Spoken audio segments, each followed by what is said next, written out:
The band played a fast polka at the town's annual harvest festival. Brenda, my wife, laughed, her head thrown back, as Ken spun her too tight, his hand resting low on her back for a beat too long. Frank and Dale looked away, suddenly interested in their beers. I felt a cold knot tighten in my gut, exposed under the bright strings of lights. Ken caught my eye, a slight smirk playing on his lips. Our early years had a quiet hum to them, like a well-oiled engine. Brenda and I built a life on a foundation of small-town certainty. We had bought the house on Elm Street, a modest place with a porch swing, right after the wedding. Mornings smelled of brewing coffee and Brenda's cinnamon rolls. Evenings were spent watching the sunset from the porch or walking the few blocks to Main Street for an ice cream cone. Laughter came easy then, a sound I could still recall, clear as a bell, even years later. We knew each other's rhythms, the way she liked her toast, the small crease that appeared between my brows when I concentrated. It felt sturdy, a given. The change began subtly, like the gradual fading of light at dusk. It wasn't a sudden shift, more a slow bleed. Brenda's laughter, once a constant presence, grew less frequent, replaced by a polite, often tired smile. She started coming home later, sometimes with a vague explanation about extra work or helping Connie with something. Her eyes, when she looked at me, held a new distance, a sort of curtain drawn over them that hadn't been there before. I noticed it first in the quiet moments, during dinner, or when we sat on the couch after the evening news. Then came the whispers. You couldn't help but hear things in a town like ours, where everyone knew everyone else's business before they did. Dale, who worked with me at the plant, would clear his throat when Brenda's name came up. Frank, who lived 2 houses down, started avoiding my gaze at the hardware store. It was nothing direct, just a series of small, unsettling observations. A sudden pause in conversation when I walked into a room. A glance exchanged between friends that would quickly dissipate. Brenda's new routine solidified. More work, she'd say, or Connie needed help with the charity bake sale. It went later than expected. Sometimes it was a new hobby, an art class in the next town over, something she'd never expressed interest in before. I tried to make sense of it, to fit the pieces together. My gut, however, felt a dull ache, a quiet protest against her easy explanations. I wanted to believe her. It was easier to believe her. The name Ken first surfaced like a stone skipping across water. It wasn't a splash, just a ripple. Ken from the bank said Brenda might start, or Ken was at Connie's helping with the paperwork. Always casual, always an aside. But the name even then carried a small, sharp edge of unease. He was a new face in town, a transfer from the city. I'd seen him around, a tall man, always dressed a bit too sharply for our town's relaxed style. A cold silence began to settle between us, replacing the easy intimacy we'd once shared. Our touches became fleeting, almost accidental. Conversations felt like navigating a minefield, polite and careful, but ultimately shallow. There were no arguments, no raised voices, just a polite but palpable distance that widened each day. The space in our bed grew larger, colder. I prided myself on my clear sight, my ability to see things as they were. Yet, I found myself intentionally blurring the edges of my own reality. I'd dismiss the late nights, the distant looks, the whispers, as normal marital bumps, the kind all couples faced. I'd tell myself Brenda was just busy, that her new interests were a good thing. I pushed down the rising tide of dread, hoping it would simply recede. But then there was the community picnic that summer. The sun was hot, the air thick with the smell of grilling burgers and cut grass. I saw Brenda near the picnic tables laughing. Not the polite smile, but a genuine, easy laugh, the kind I used to hear directed at me. Ken stood beside her, leaning in, sharing a joke, his hand briefly touching her arm. The connection between them felt too private, too natural for a public gathering. It was just a glance, a touch, a shared grin. But it burned. That night, I dreamt of Brenda. She was walking away from me, into a field, holding the hand of another man whose face remained obscured by shadow. I woke in a cold sweat, the heavy thrum of the ceiling fan doing little to cool me. The dream felt like a physical manifestation of the unease I had been trying to ignore. It lingered, a stale taste in my mouth, long after sunrise. One evening, Brenda was humming in the kitchen, making tea. The name Ken hovered on my tongue. I almost asked her, almost let the words tumble out. Who is Ken? What's going on? But the questions caught in my throat, tangled with fear. The consequences of asking, the answers I might receive, felt too heavy, too real. Silence felt safer, if only for another night.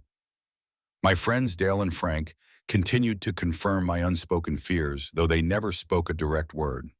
Their eyes would slide away, their focus suddenly consumed by their drinks or the television when Brenda's name came up. They were good men, loyal men, but they were also small-town men. They wouldn't interfere, not directly. Their avoidance was its own kind of message. A silent, invisible wall was growing between Brenda and me, brick by brick, solid and unyielding. Each day it grew taller, obscuring more of what we once were. I could feel its cold surface, its impervious nature. It was easier to live on separate sides of it than to acknowledge its construction. Then Brenda started spending nights away. A business trip for the bank, she'd say. Or, Connie's sister had an emergency. I'm staying with Connie to help out. The house felt quiet, too quiet. The porch swing moved only when the wind caught it. My coffee tasted colder in the mornings. I was alone in the house in a way I hadn't been since before she moved in. The dread, once a quiet hum, now roared in my ears. I knew then I couldn't live with the not knowing any longer. The quiet dread had become unbearable, a heavy stone in my chest. I had to know definitively what was happening. The truth, whatever it was, would hurt, but the uncertainty was a slower, more agonizing pain. I began to prepare myself, mentally bracing for the impact. It was like standing on the edge of a high dive, knowing the plunge was inevitable, no matter how cold the water would be. I needed to see it with my own eyes. I needed to know.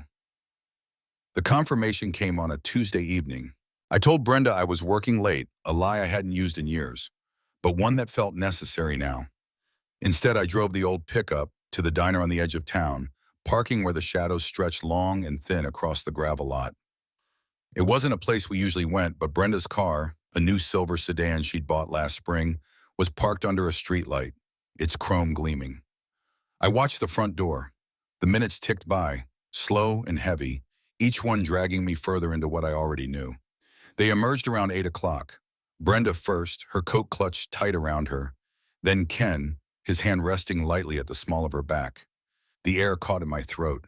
She smiled at him, a soft, intimate curve of her lips that I hadn't seen directed at me in months, perhaps years. It was a smile that said, "You are the only one." It was a smile that made me feel like I didn't exist. Then he leaned down, and she turned her face up, and their lips met.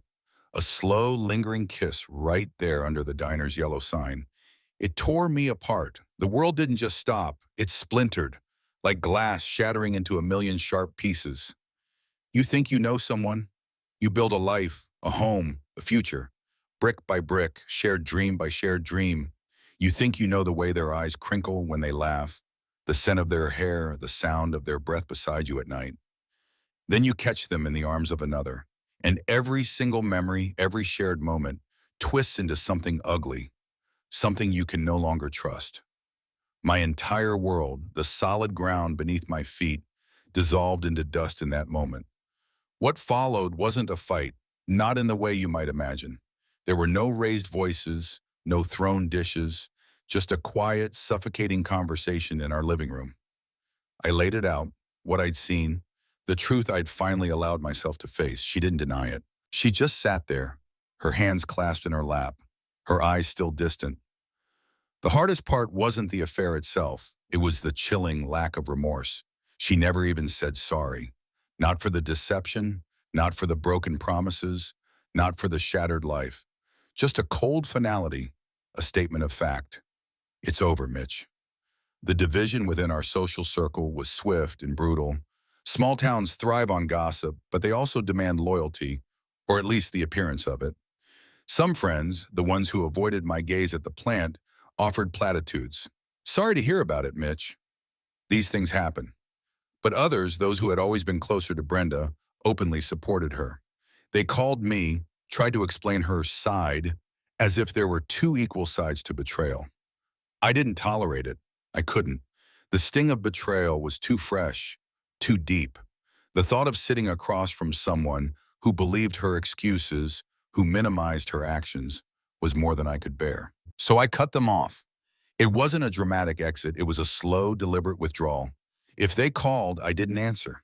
If I saw them in town, I nodded, kept walking. They were not my friends anymore, I told myself. They would argue, "You shouldn't cut people out, Mitch. We're not taking sides. We just hope she'll see her mistakes."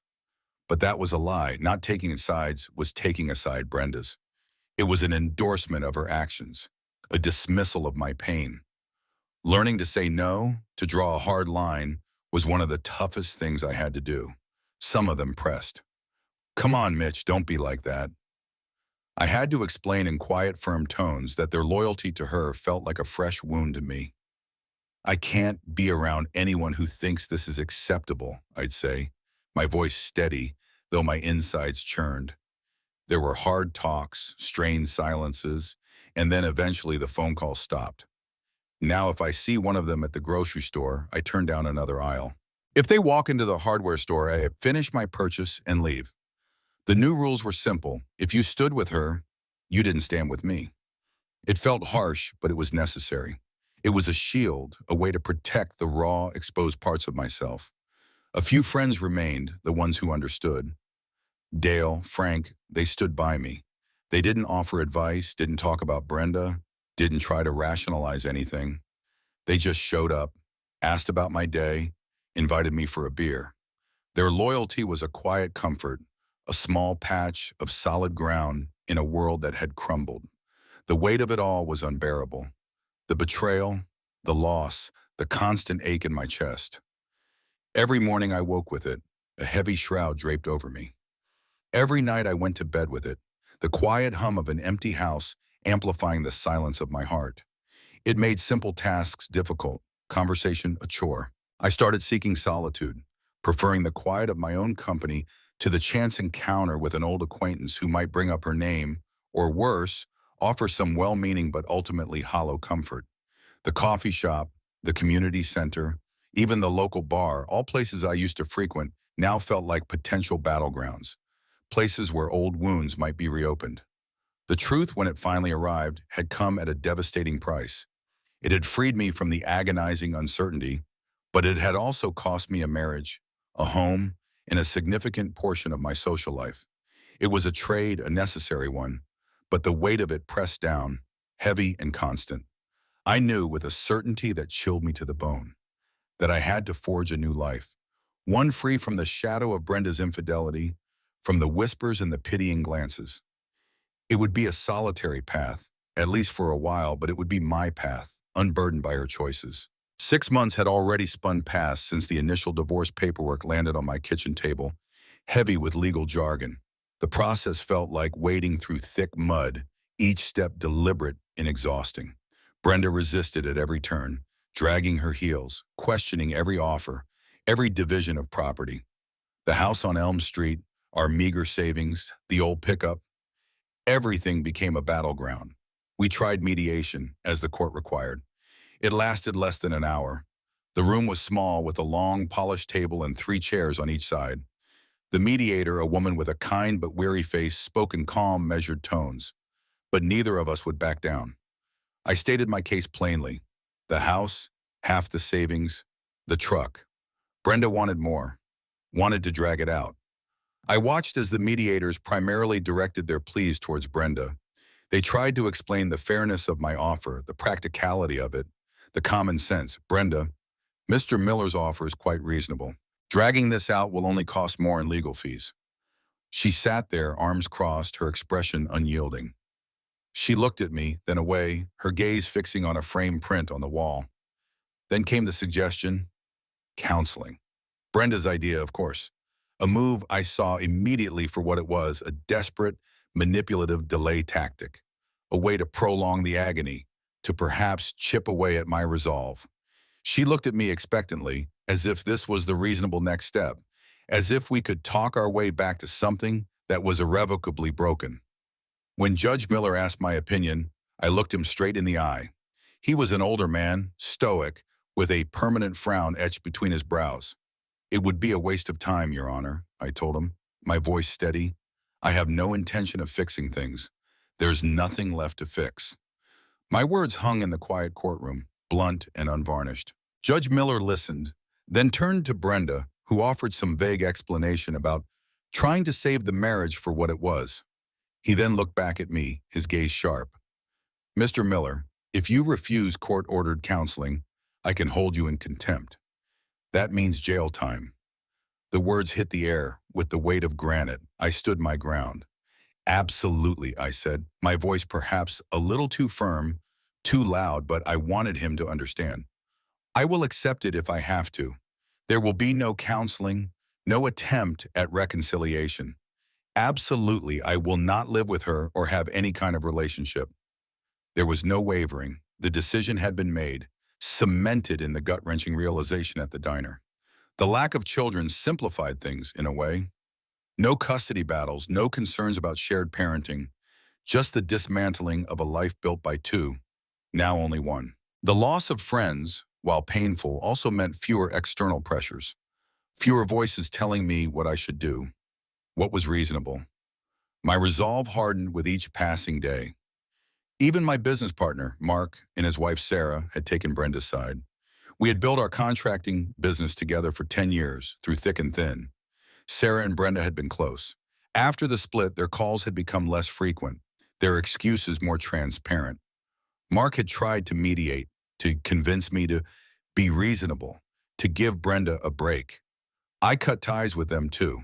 The business was mine now, a lonely venture, but uncompromised. I knew I had to lose everything to rebuild. "Ending this marriage will just be a small step in life, Your Honor," I reiterated, making sure my conviction was clear. "A necessary one. I'm ready to move on. This needs to be done." I needed him to understand that this wasn't about spite, but about survival, about preserving what little dignity I had left. "Is that clear?" I asked, perhaps a bit too strong, my voice echoing in the quiet courtroom. Judge Miller blinked, then nodded slowly. He understood. He saw the cold, unyielding resolve in my eyes. He saw that I was prepared to pay any price. The price, as it turned out, was 3 weekends in the county jail. It was a bleak place, cold and impersonal, filled with the stale smell of disinfectant and regret.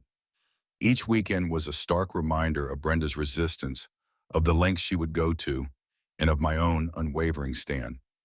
Those weekends were long, the hours stretching, but each one chipped away at Brenda's stubbornness. She finally realized I meant what I said. She finally saw that I was truly unyielding. The counseling and suggestion dropped. Just like that. After my 3rd weekend in jail, her lawyer called mine. "Brenda is no longer pursuing counseling," he said.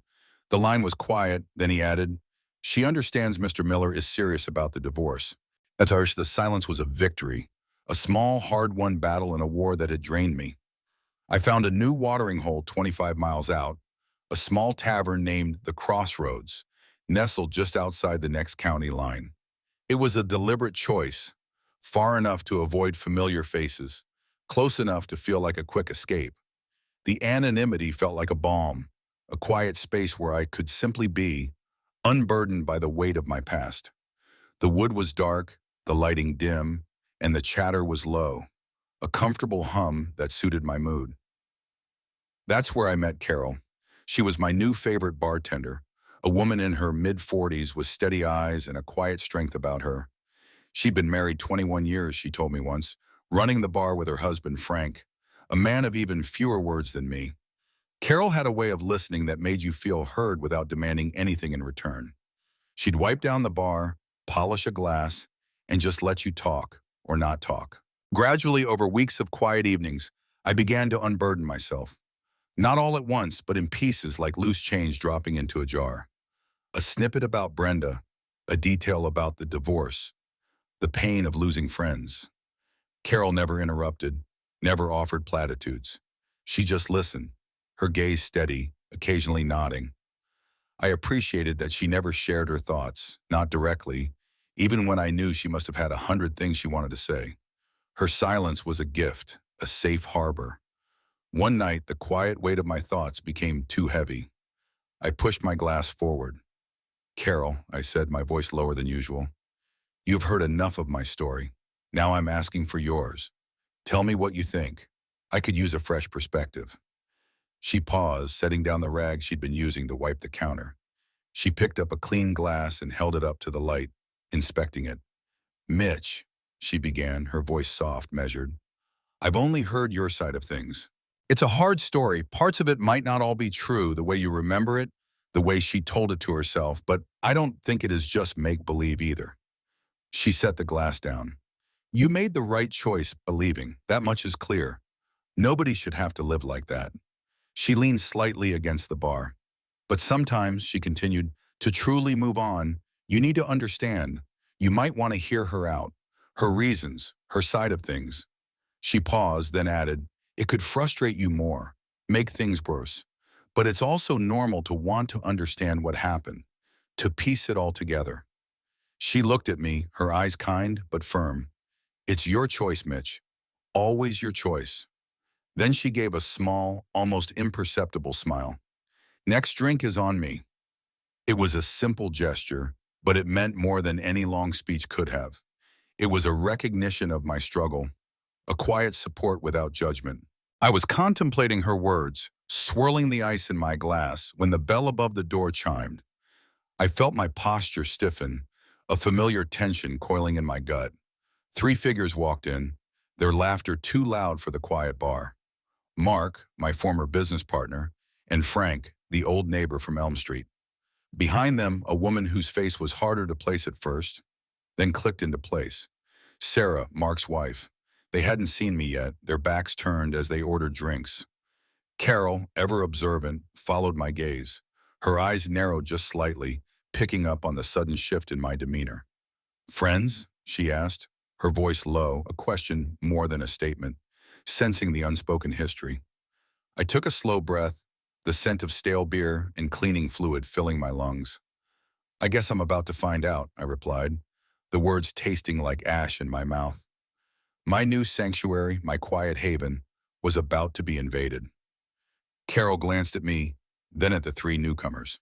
Just give me our sign on, she said, her voice quiet but firm, and I'll step in. I'll tell them this is a private conversation. It was a promise, a lifeline, voiced without hesitation. I nodded, a small, tight movement. I took another deep breath, the cold gauze heavy in my hand. The peaceful hum of the bar had been shattered, replaced by the uneasy thrum of anticipation. The inevitable had found me, even 25 miles away. Dale, Mark, and Sarah took their time approaching. They ordered their drinks, settling into a booth near the door, casting glances my way. It was a slow, deliberate performance, as if gathering courage for a difficult task. I watched them in the mirror behind the bar, my expression unchanging. Carol wiped down the counter in front of me, her movements quiet and efficient, a silent sentinel. Finally, Dale separated from the group.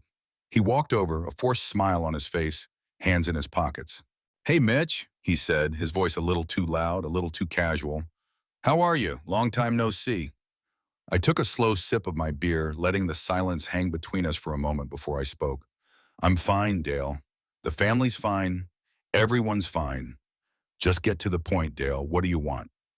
My directness cut through his feigned pleasantries, and I saw a flicker of discomfort cross his face.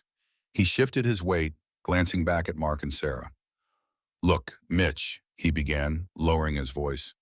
Brenda's really worried about how things are between you two. It's affecting everything. She's not herself. We're all concerned. He tried to sound sympathetic, but it just came out weak. Affecting what, Dale? I asked, keeping my voice level. Her new life with Ken? The one she chose? He ignored my question. Well, you're still married. Technically, you still are, Mitch. So we want to help sort this out. She wants to talk to you. Mark and Sarah, they want to talk to you too. He gestured vaguely toward the booth. We found out where you were, and here we are. Their intrusive persistence felt like a violation, an invasion of the small peace I'd found. Will you talk to them? Dale asked, a note of pleading entering his voice. I looked at him, my gaze unwavering. And if I say no, I asked, if I say no, will you just tell them to leave me alone? All of you, tell them to leave me alone for good. I needed to know where his loyalty truly lay, if there was any left. Dale looked embarrassed, his eyes darting around the bar. He knew the answer, knew it would hurt their feelings, but he also knew they wouldn't give up easily. They still want to talk, Mitch, he admitted, his shoulders slumping slightly. Just hear them out. I paused then, drawing out the moment, asserting my control over this unwelcome confrontation. The clinking of glasses, the low murmur of conversation, all seemed to amplify the silence between us. Dale shifted, uncomfortable under my steady gaze. Okay, I finally said, pushing my glass forward slightly. But listen, if I do this, that's it. Don't come looking for me after. No more tracking me down. No more concerned friends. This is it, all right? I needed to set a boundary, a final unbreachable line in the sand. Dale nodded quickly, relief washing over his face. Yes, Mitch, we understand. Your position is strong. This is it. He seemed genuine, or as genuine as he could be, caught between two opposing forces. I looked at him then, a thought forming in my mind. Dale, I asked, my voice low, let me ask you something. You've been married to Mary for what, 15 years? If your wife were unfaithful, if she cheated on you, would you just let it go? Would you sit down and sort things out? A smug, almost confident smirk spread across Dale's face. That will never happen, Mitch, he said, puffing out his chest a little. Mary loves me. She'd never do anything like that. He clearly believed it, in the way only someone who hasn't faced that particular betrayal can. I met his gaze, holding it. Yeah, well, I said. Brenda said the same thing. Said she loved me. Said it right up until she was kissing Ken in the diner parking lot.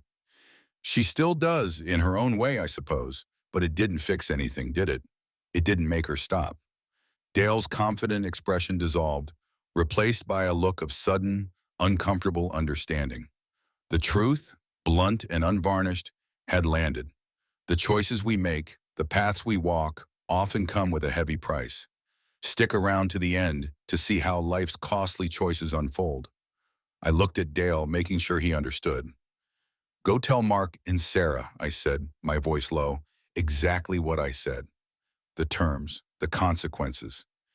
They might not agree with you as easily as you do. I knew Mark, always trying to play both sides, and Sarah, who would be fiercely loyal to Brenda. This wasn't just about me anymore. It was about setting a clear precedent. And let the girls know, I'll give them 10 minutes, and I continued, no more. They need to be sure about what they want to say because they won't have another chance. After this, if they try to approach me again, I won't just ignore them. I'll make sure they regret it. The words were calm, but the implication was clear. This was my last offering of a moment of my time. With that, I turned back to the bar, raising 2 fingers to Carol for another drink. The conversation with Dale was over. He hesitated for a moment, glancing at me, then down at his feet, before slowly turning and making his way back to their table. I watched him in the reflection of the mirror behind the bar, a silent observer of the unfolding drama. As Dale delivered my message, the expressions at their table shifted. Sarah's face, already tight, pulled tighter. Mark leaned forward, speaking earnestly. Brenda, visible only in glimpses, looked like she was trying to hold court. A lively discussion erupted, muffled by the background noise of the bar, but clearly passionate. Heads shook, hands waved. They were debating my terms, wrestling with the tight leash I had imposed. Then, Frank, who had been sitting quietly next to Mark, threw his hands up in exasperation. He pushed himself out of the booth, his chair scraping loudly across the wooden floor. He walked straight toward me, his face a mixture of defeat and something else I couldn't quite place. He stopped a few feet from me, his shoulders slumped. Mitch, he said, his voice quiet, almost an apology in itself. I've always liked you, you know that. You don't deserve this. He paused, looking genuinely uncomfortable. I feel a bit embarrassed about all of this. I'm out. I tried to tell Connie, but she wouldn't listen. Connie's obsession, is it? I asked, my voice flat. Connie was Frank's wife, a longtime friend of Brenda's, always meddling. Yeah, Frank sighed. She's set on this, always trying to fix things. I'm sorry for bothering you, but I'm done. This is not my fight. He offered a small, weary smile. We're going to talk on the way home. This is the last time I'll let her interfere. I guess this is goodbye. I extended my hand and Frank took it, his grip firm. "Goodbye, Frank," I said, a rare compliment escaping my lips. "You're one of the good ones." He was. He knew it, and I knew it. He had chosen his peace over misguided loyalty. "If I ever come back to town," I added, a small, unexpected opening, "I might look you up. Not Connie, though." Frank managed a weak chuckle, a ghost of his old self. He nodded, then turned and walked out of the bar without looking back. Dave, who never really liked me anyway, remained at the table. He was still there, unfazed by Frank's departure, drinking his beer, his back to me. The women, however, were watching me closely now. Brenda, Sarah, and Mark. Their faces were a mix of frustration and anticipation, like a cat watching a mouse, unsure whether to pounce or wait. The trap was set. Now I just had to wait for them to walk into it. I took a final sip of my beer, the cold liquid doing little to settle the churning in my gut. Carol gave me a small, encouraging nod from behind the bar. I pushed myself off the stool, walking slowly towards their booth.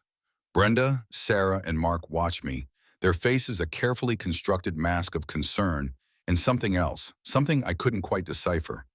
I slid into the seat opposite them, the old vinyl groaning in protest. As soon as they started to talk, a jumble of overlapping voices. Brenda saying, "Mitch, we need to talk." Sarah adding, "This isn't good for anyone." I raised my hand. The gesture cut through the noise. They quieted, looking at me expectantly. I pulled out my phone, went to the timer app, and set it for 10 minutes. A loud, clear beep echoed in the slightly too quiet bar. Their faces tightened, eyebrows knitting together. The frustration was immediate, palpable. Brenda's mouth formed a thin line. Sarah leaned back, crossing her arms. Mark looked down at the table. "All right," I said, my voice flat, holding up the phone so they could see the descending numbers. "You're on the clock. Go." Connie, Brenda's friend, rolled her eyes from her spot next to Sarah. "Really, Mitch?" she said, her voice laced with annoyance. "A timer?" I glanced at the screen. 9 minutes and 45 seconds, I replied, my gaze meeting hers. The cold, hard fact of it seemed to silence her. My control over this moment was absolute. The women exchanged glances, a fumbled, silent conversation passing between them. Brenda opened her mouth, then closed it. Sharon, Mark's wife, finally took the lead. She cleared her throat, adjusting her posture. "Mitch," she began, her voice trying for a sympathetic tone, "I know this isn't really our place, but—" I tapped my hand firmly on the table, the sound sharp in the sudden quiet. She stopped mid-sentence, her eyes wide. "Finally, someone understands," I said, my voice dripping with a sarcasm I didn't bother to hide. "You're right, Sharon, it's not your concern, and it would be wise to stay out of it." I let the words hang, letting them feel the weight of my accusation. "But you can't resist, can you? You want to talk sense into me because we're friends, right? Because you care." I looked from Sharon to Connie, then to Brenda. "Then where were you when she made her choices? Where was your concern for me then?" My voice rose just slightly, enough to convey the depth of my hurt, my anger. One word, just one word from any of you could have saved me a lot of pain, a lot of humiliation, a lot of broken trust. My eyes scanned their faces. They looked away, some at their hands, some at the wall. "Looking back," I continued, "I can't remember anyone speaking up. Not one of you came to me, not one of you said, 'Mitch, you need to know something.' You all knew, you all saw, but no one said a damn thing." The silence that followed was heavy, thick with unspoken guilt. I picked up my phone, the timer still ticking down the remaining seconds. I held it up. "Let me reset the timer," I said, my thumb hovering over the button. "I think we need to start over. This isn't getting us anywhere." The sound of the reset beep, loud and final, cut through the tension, deepening their discomfort. This was not going to be easy for them, and Sharon, clearly annoyed by the timer and my cold demeanor, tried again. She leaned forward, her voice hushed. "Mitch, please, it was a mistake. Brenda never meant for it to happen like this." Her eyes pleaded with me, as if I held the power to simply rewind time. "A mistake?" I echoed, keeping my voice even. "For 8 months, Sharon, that's a long mistake." She averted her gaze, shifting uncomfortably. We We just didn't know what to say, Mitch, she stammered, offering the excuse that had become a familiar refrain among my former friends.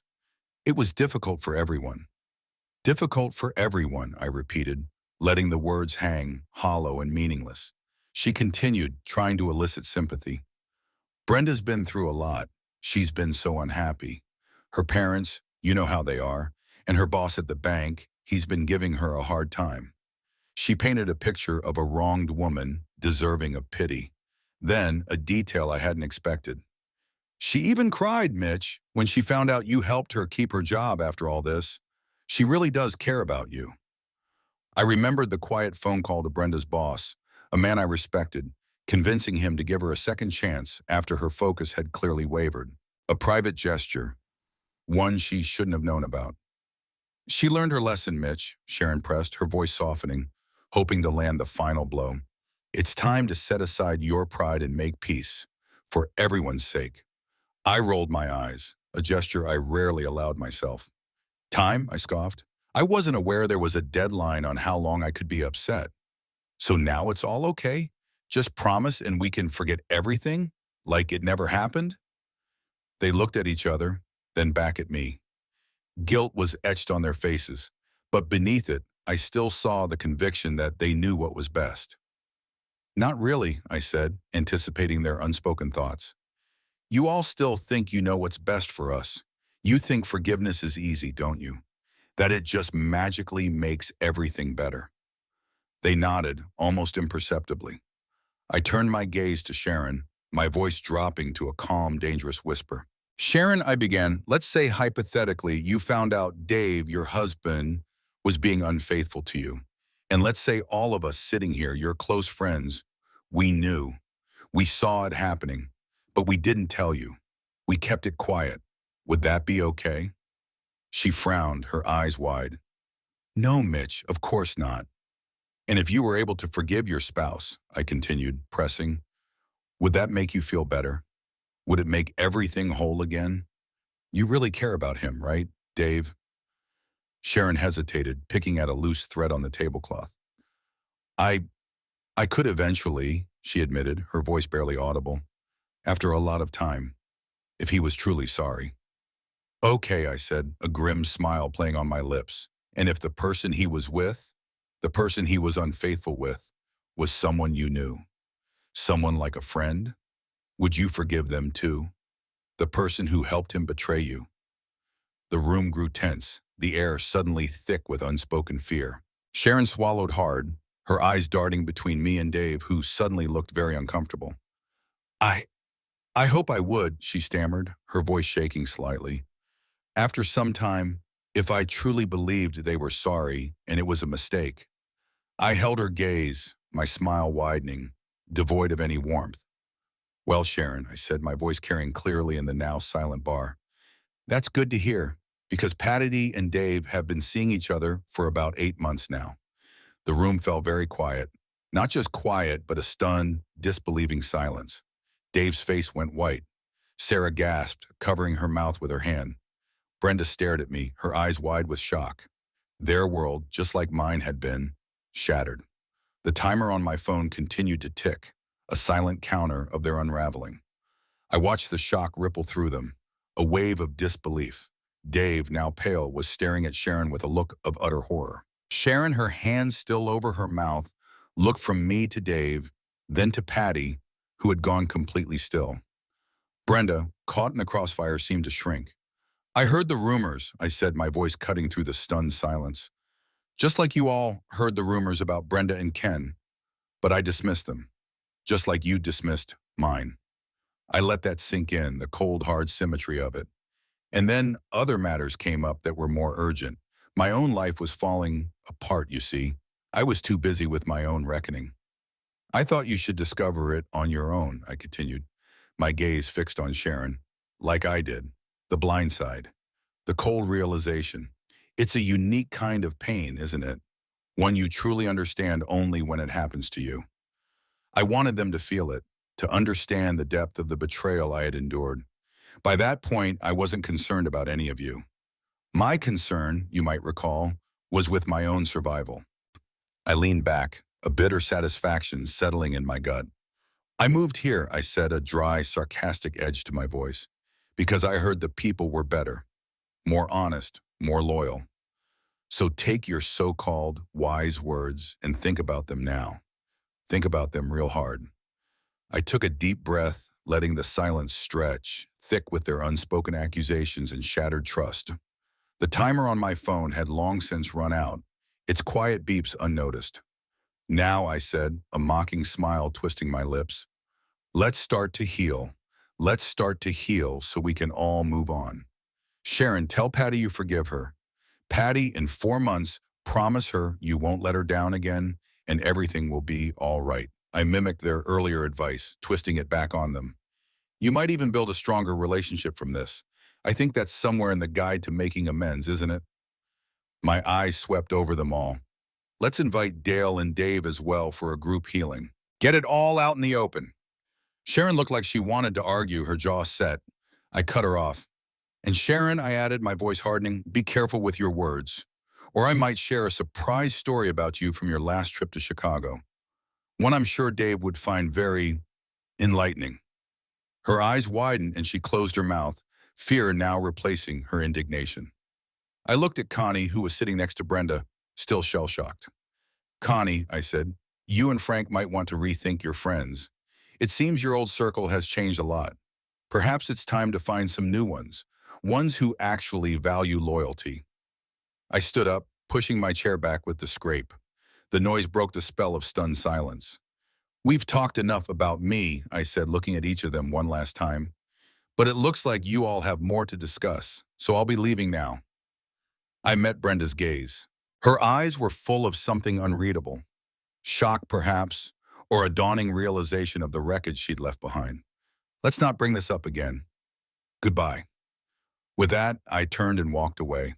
I didn't look back. Was it kind of me to say those things? Maybe not, but it didn't bother me too much. They had chosen to meddle, to judge, to preach forgiveness when their own lives were built on the same shaky ground.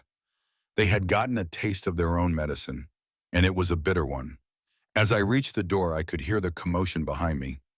People were raising their voices, and I thought I heard the distinct sound of crying. Frank, true to his word, had pulled Connie aside. He led her out of the bar, away from the chaos. Their friendships, like mine, were irrevocably broken, shattered into irreparable pieces. I stepped out into the cool night air, leaving the Crossroads Tavern and the wreckage of my past behind. A profound sense of release mixed with the quiet, lingering pain. My new solitary life stretched before me, stark but uncompromised.